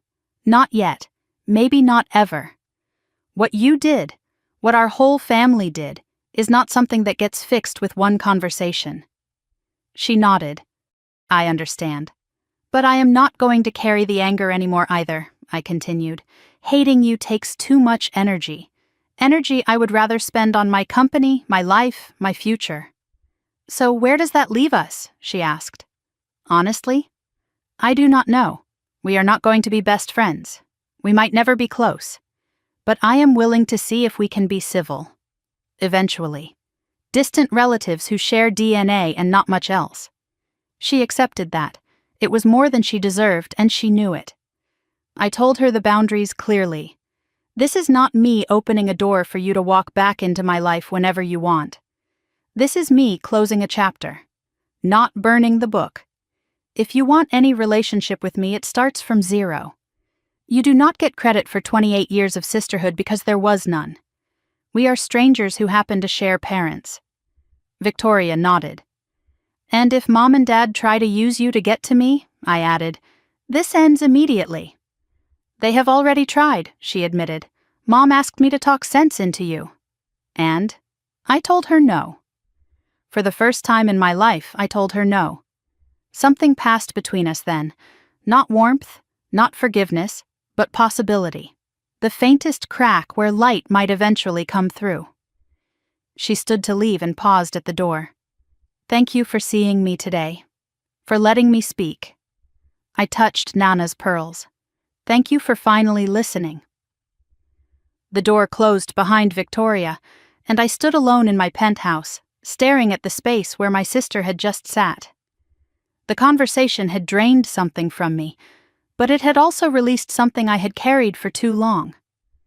For the first time since the graduation party, I felt something close to peace. Not happiness. The wounds were too fresh for that. But something had loosened in my chest. I had said what needed saying. Victoria had heard it. Whatever came next, at least the silence between us was broken. I walked to the window and watched the city lights beginning to flicker on as dusk settled over Chicago. The quiet felt earned, sacred almost. Then my phone buzzed and the peace shattered. Mom. Of course. The moment could not last. I stared at the screen, debating whether to answer. A text from Victoria arrived at the same moment. Mom knows I was at your place. She has been calling me nonstop. I did not tell her anything about our conversation, but she is going to call you. Be ready. The warning came too late. My phone was already ringing again. I could ignore it. I could let my mother rage into voicemail until she exhausted herself. But I was done running from this confrontation. Better to face it now while the adrenaline from Victoria's visit still coursed through me. I answered without speaking, waiting for my mother to fill the silence first. Finally, she snapped. Do you have any idea what you have done? I said hello. She ignored me. Victoria told me she was at your apartment, that penthouse of yours. She was, I confirmed. She left. What happened? What did you say to her? She will not tell me anything. That is between me and Victoria. I am your mother, Eleanor insisted. I have a right to know what is going on in my own family. Do you? I asked. When is the last time you asked what was going on in my life before all this? Silence on the line. Then she tried a different approach. This hostility is not like you, Meredith. You were always the reasonable one. Reasonable, I repeated. Is that what you called it? I called it survival. I do not understand where this anger is coming from. That is exactly the problem, Mom. You have never understood. Because you never tried to. She fell back on her standard defense. We did everything we could for both of you. We treated you equally. Stop, I said. Just stop. We both know that is not true, and I am done pretending it is. Your father and I need to talk to you. Together. This has gone far enough. Fine, I told her. Put him on. I heard shuffling on the other end. My mother's voice muffled as she spoke to someone nearby. Then my father's measured tone replaced hers. Meredith. Let us discuss this calmly.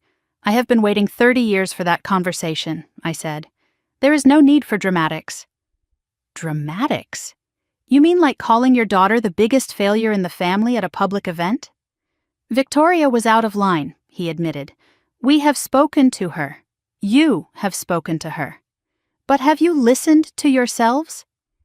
He tried to make this about Victoria's behavior, about her poor judgment at the party, about the embarrassment she had caused, never about the 28 years of dismissal that had made her cruelty possible. "Your mother says you are claiming to run some company," he said. "Not claiming. Running. Nexus Financial. 9-figure valuation. Look it up. I do not understand why you would hide something like this. Because every time I tried to share something with this family, it was dismissed, ignored, made about Victoria. I stopped trying. That is not true. We have always supported both of you equally." I laughed bitterly. Equally. "Tell me, Dad, what was my major in college? Do you even remember I had one?" He paused too long. "That was years ago. You celebrated Victoria's acceptance to Georgetown for a week. My full ride got 15 seconds at breakfast before you changed the subject.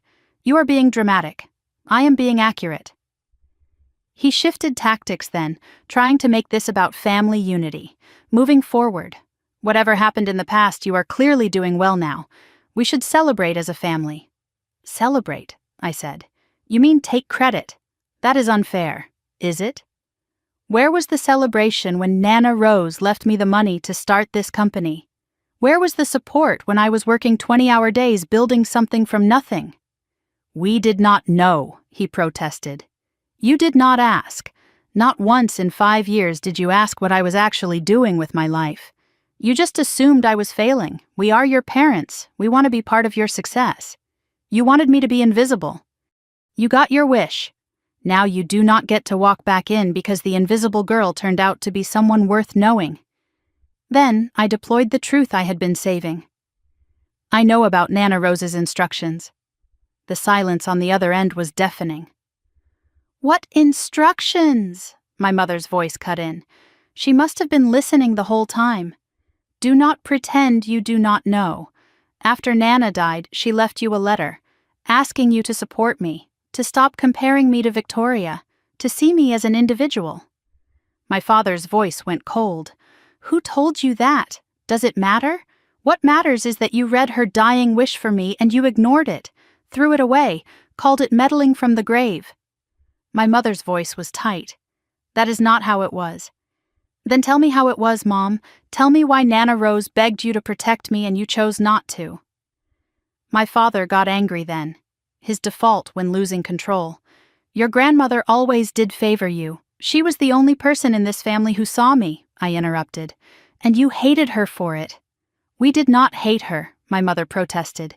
"You hated that she loved me, because it meant admitting there was something worth loving that you had missed." "Now listen here," my father started. "No. You listen. For once in your life, you listen to me, and I let everything out. 28 years of silence breaking open in a flood of truth. You want to know why I hid my success? Because I knew exactly what would happen if you found out. You would do what you are doing right now, trying to rewrite history, claim credit, insert yourselves into something you had no part in building. Nana Rose gave me $50,000. That is how Nexus started. She believed in me when you could not be bothered to notice I existed. And now that I have built something without you, you want to pretend you were always proud? You did not know, because you did not care to know.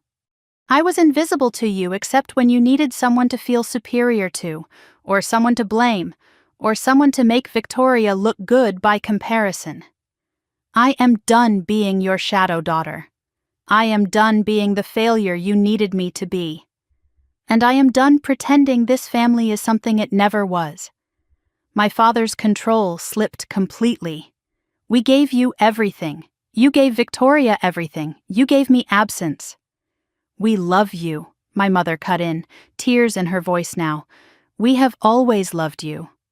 Love is not a word, Mom. It is a pattern, and your pattern was neglect. My father tried authority next.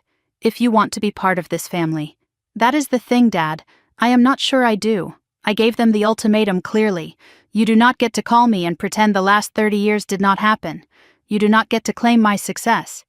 If you want a relationship with me, a real one, it starts with accountability. Not apologies, not excuses. Acknowledgement of what you did not do, and why it mattered. We are your parents, my father insisted. You had 30 years to be my parents. I do not owe you anything now. My mother started pleading. Family is important, Meredith. Then you should have treated me like family, I said. And I hung up. My hands shook as I set down the phone. Not from fear, from adrenaline. From finally speaking the truth I had swallowed my entire life. The cord was cut. I walked to my window and looked out at Chicago glittering below me, my city, my empire, my life. My phone buzzed. Victoria. I just got off the phone with Mom and Dad. They are furious. But they are also scared. I have never heard them scared before. Are you okay? I typed back slowly. I am better than okay. I am free. And I meant it. I walked to my desk and opened the drawer. The sealed envelope sat there, patient as always. Open when you no longer need their approval. I picked it up and turned it over in my hands. Tomorrow, I decided. Tomorrow I would finally open it. Tonight I just wanted to sit in a silence that was finally my own. Not because I had to be quiet, because I had nothing left unsaid. I woke knowing today was the day. Sunlight streamed through my penthouse windows, painting everything in shades of gold. 1 week had passed since I hung up on my parents. The quietest week of my life. No family calls, no demands, no voicemails filled with accusations or guilt. Victoria had texted twice, short, respectful messages giving me space. My parents had not reached out at all. Work continued normally. The Hartwell partnership progressed with its new team, and through it all I slept better than I had in years. Now I lay in bed staring at the ceiling, feeling the weight of what I was about to do. The sealed envelope had waited long enough. Open when you no longer need their approval. For 2 years I had carried Nana Rose's final gift without opening it. Through building Nexus, through the graduation party, through confrontations and revelations and finally finding my voice. She had known somehow that I would need time, that the words inside would not mean anything until I had earned them, until I had become someone who did not need permission to be seen. I was ready now. I made coffee and sat in my favorite chair by the window. Nana's pearls hung around my neck like armor and blessing combined. The envelope felt heavier than paper should. Something else was inside, not just a letter. A small hard shape pressed against my fingers through the aged paper. I turned it over in my hands, studying Nana's shaky handwriting one more time. For Meredith. Open when you no longer need their approval. 2 years of wondering what she had left me. 2 years of carrying this sealed mystery through every triumph and heartbreak. I slid my finger under the flap and broke the seal. Inside, I found a folded letter and something wrapped in tissue. I unwrapped the tissue first, my breath catching when I saw what it held. A ring. Nana Rose's engagement ring. Simple gold band with a small diamond that caught the morning light. She had worn this every single day of her married life until the day she died. I had assumed it was buried with her. I had never imagined she would leave it to me. I slid it onto my finger, and it fit perfectly. Of course it did. Nana always knew things before anyone else. Then I unfolded the letter. Her handwriting was shakier than the other letters she had written me. This one came from closer to the end, dated 3 weeks before she passed. My dearest Meredith, if you are reading this, you have done it. You have stopped waiting for them to see you and started seeing yourself. I am so proud of you. Not for what you have built, but for who you have become. I am giving you my ring. Your grandfather gave it to me 62 years ago, when everyone told him he was marrying beneath his station. I was a seamstress's daughter. He was a Caldwell. His family said I would never amount to anything. Sound familiar? He married me anyway, and we built a life that had nothing to do with their approval. This ring is not valuable in the way the world measures value, but it is priceless in what it represents. Choosing love over fear, choosing yourself over their expectations, choosing to build something real even when no one believes you can. Tears streamed down my face, but I kept reading. There was more. Another page folded behind the first. I need to tell you something I never said while I was alive, because I did not want to poison your relationship with your parents. But if you are reading this, that relationship has already been tested. So here is the truth. I saw what they did to you. The comparison, the dismissal, the way they made you small so Victoria could feel big. I confronted Eleanor once, years ago, when you were about 16. Do you remember the summer you stopped smiling? I told her she was losing you. That she was so focused on Victoria's brightness that she could not see you burning. She told me I was being dramatic, that you were fine on your own. That was when I knew I had to save my energy for you directly. I could not change them. But I could make sure you knew, really knew, that someone saw you. The money I left you was not charity, it was investment. I had been watching you since you were small, the way your mind worked, the way you noticed things others missed, the way you never stopped trying even when no one was paying attention. I knew you would build something. I just wanted to give you the seed. Whatever you have built, whatever you have become, that is you, Meredith. Not me, not my money, not anyone else, you. Do not let anyone take credit for what you earned alone. I pressed the letter to my chest and let myself cry. She had noticed the summer I stopped smiling. She had confronted my mother. She had fought for me in ways I never knew. I was not invisible, I just could not see who was watching. The final page waited. I wiped my eyes and kept reading. One more thing, my darling girl. Forgiveness is not a requirement. I know the world tells you to forgive. That holding on to anger poisons only yourself. But I have lived 91 years, and I have learned this. Forgiveness is a gift you give when you are ready. If you are never ready, that is okay too. What matters is not forgiving them. What matters is freeing yourself. You can let go of the anger without letting go of the truth. You can choose peace without choosing reconciliation. You can love yourself enough to stop carrying their weight, not because they deserve your freedom, but because you do. I do not know what your family looks like now as you read this. Maybe things have changed, maybe they have not. Either way, promise me this. Choose yourself. Every time, every day, no matter what. You are enough. You have always been enough. The only person who ever needed to see that was you. All my love, across all distances. Nana Rose, P.S. Wear the ring when you need reminding. I will be with you always. I sat in silence for a long time after finishing. The ring felt warm on my finger. Something had fundamentally shifted inside me. You can let go of the anger without letting go of the truth. You can choose peace without choosing reconciliation. That was the answer I had been searching for. I did not have to forgive my parents to be free of them.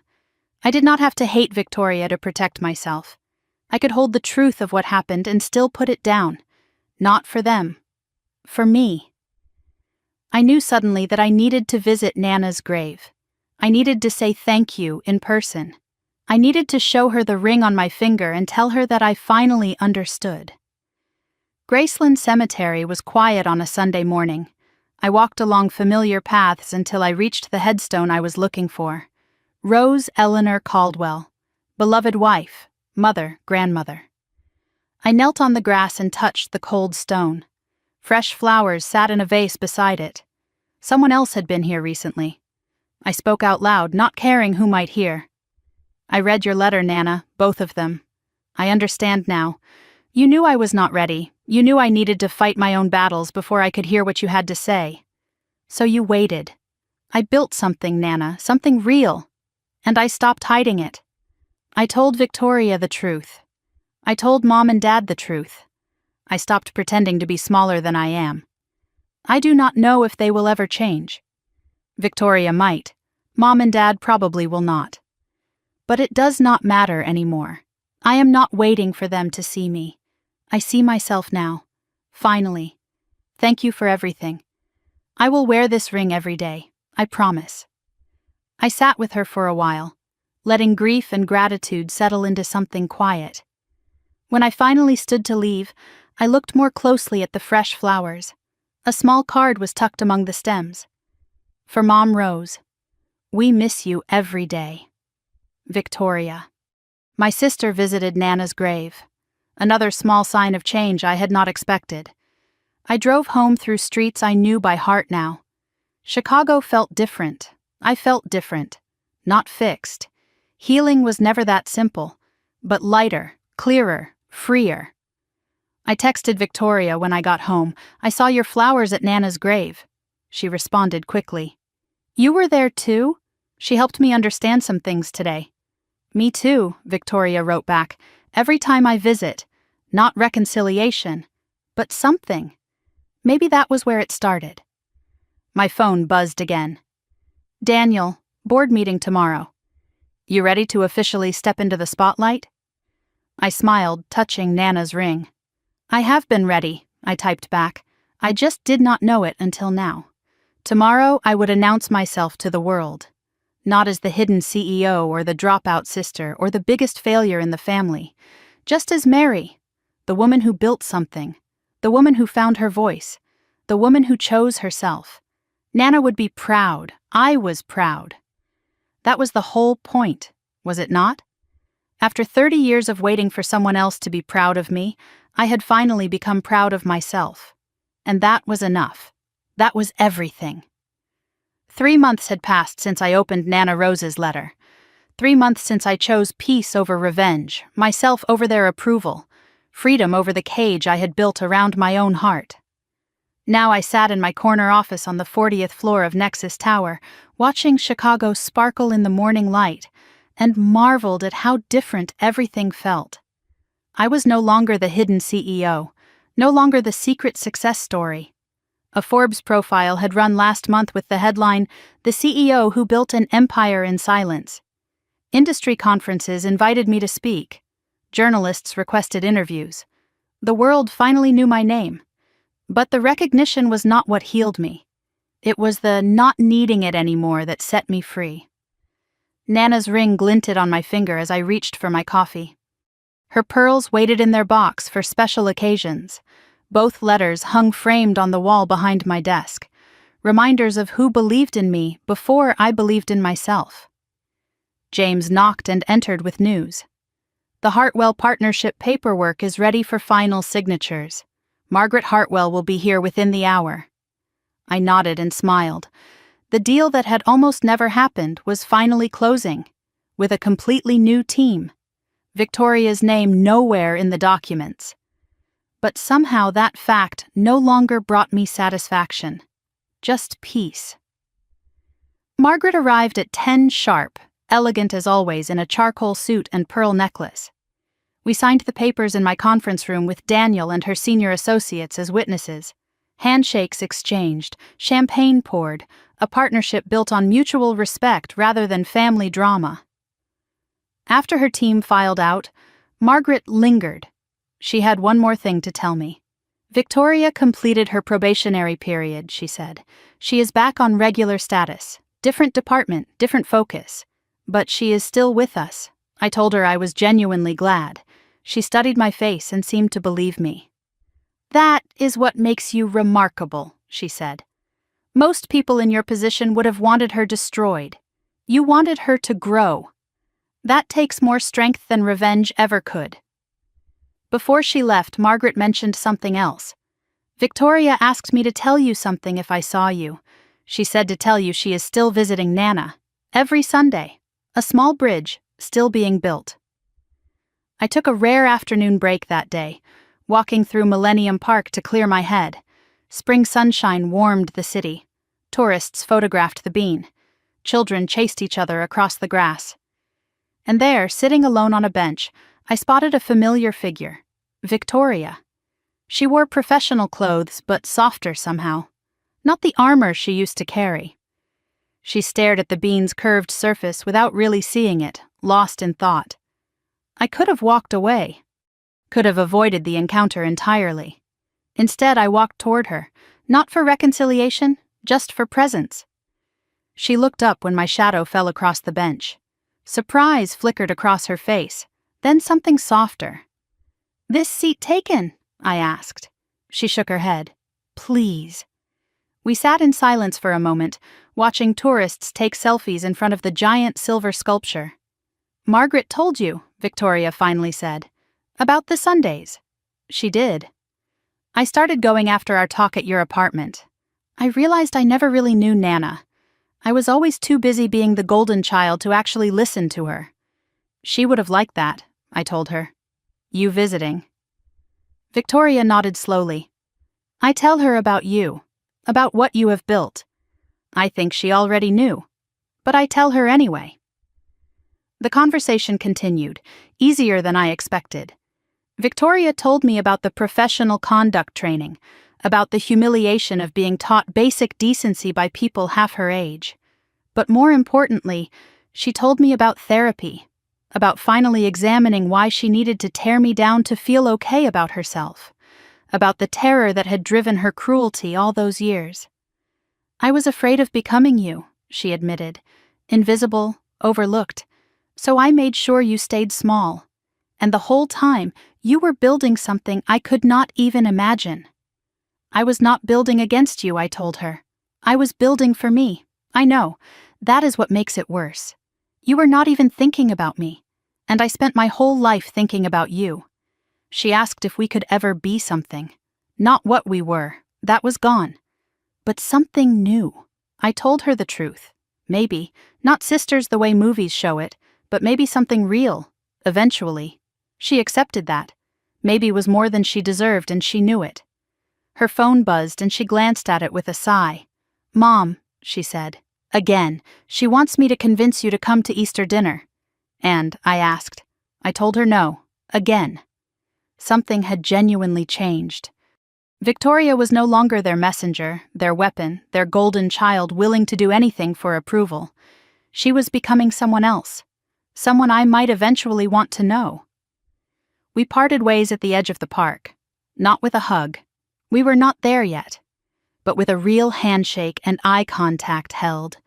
"I am going to keep trying," Victoria said. "To be someone you do not have to protect yourself from." "I know," I told her. "I see it. Does that mean anything? It means I am watching. And I am not walking away yet." That evening, I stood at my penthouse window watching the city lights come alive. Nana's ring caught the glow. Her letters hung on my wall. The life I had built spread out before me in every direction. 3 months ago, I had stood in a ballroom and heard my sister call me the biggest failure in the family. Tonight I stood in my penthouse looking down at the empire I had created, and I realized something simple but profound. She was wrong. They were all wrong. But that was not the victory. The victory was that I stopped needing them to be right. I stopped waiting for them to see what I had become. I stopped measuring my worth by whether they noticed. I built something. Not to prove them wrong, though I did, not to earn their approval, though I never got it. I built something because I believed I could. Because Nana Rose believed I could. Because somewhere deep inside, beneath all the dismissals and comparisons and cruelties, I knew I was worth believing in. Victoria is trying. Maybe she will get there, maybe she will not. Either way, I will be okay. My parents may never change, may never apologize, may never see me as anything other than the daughter who embarrassed them by succeeding.